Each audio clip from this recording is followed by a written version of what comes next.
Thank you for checking out this video. I want to take a minute to change up the mindfulness practice just a little bit. The past few days took me away from my self-care, which is super important to me. And I think that we receive that mindfulness message. Sometimes we receive it and we take a kind of a superficial perspective of it and place it in a box of being in the moment and calming or coming back to that calm moment. But mindfulness is so much bigger than that. This video is way too short to truly pull the entire concept of mindfulness together, but I'm going to add a layer.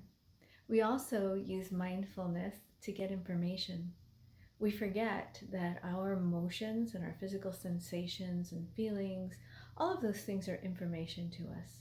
So we say, okay, let's drop down into that mindfulness and silence and calm those emotions and sensations. The end.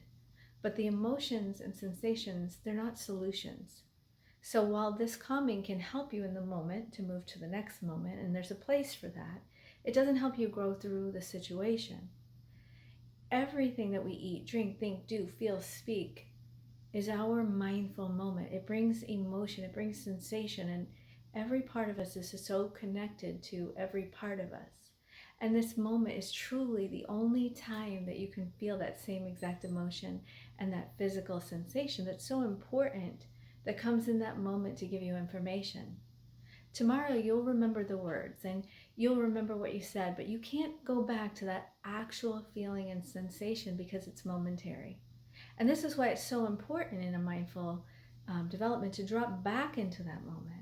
Not simply to dissipate the information that you're getting through those emotions and physical sensations, but to explore them. If you allow yourself to actually dig, and it's not an easy thing to do because, let's be honest, we don't always want to. You'll hear me say that quite a bit because sometimes we don't want to fix that negativity.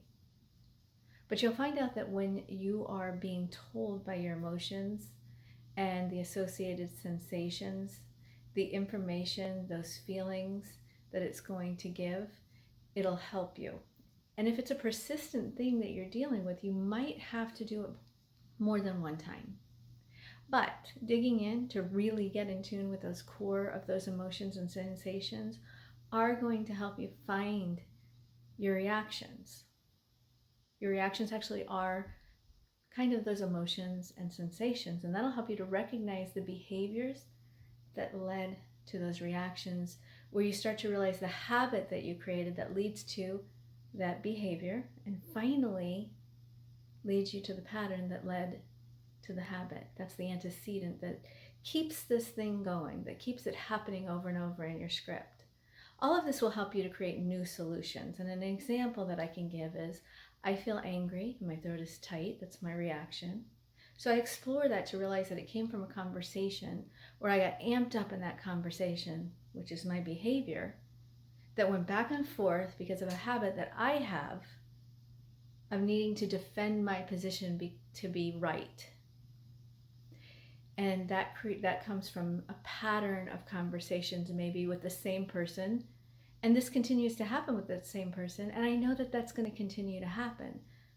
So we can see how we can use that information to work this out and fix it. It's not easy work, but it is growth and it is rewarding.